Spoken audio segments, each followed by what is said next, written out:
Hey guys, in this quick tutorial, I'll show you how you can connect Shopify POS with QuickBooks, so let's get started. First, go to the left-hand menu and scroll down to the Apps section. Click on Find Apps, and in the search bar, type Shopify. From the results, select Shopify Connector by Intuit and click on it. On the top right, you'll see the option Get App. Now click on this to proceed. You'll be directed to the connection page, where QuickBooks will prepare the integration. Click on Connect, and the setup process will begin. This may take a few seconds to load.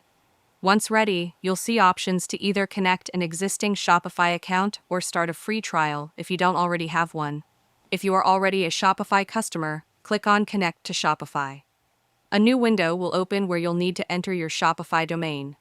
Make sure to type or paste your domain correctly without /admin at the end. After entering your domain, click Connect to Shopify. At this point, you'll be prompted to confirm and authorize the connection.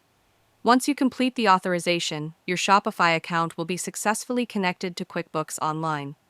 From here, your sales data and transactions will begin syncing automatically, keeping your records accurate and up to date.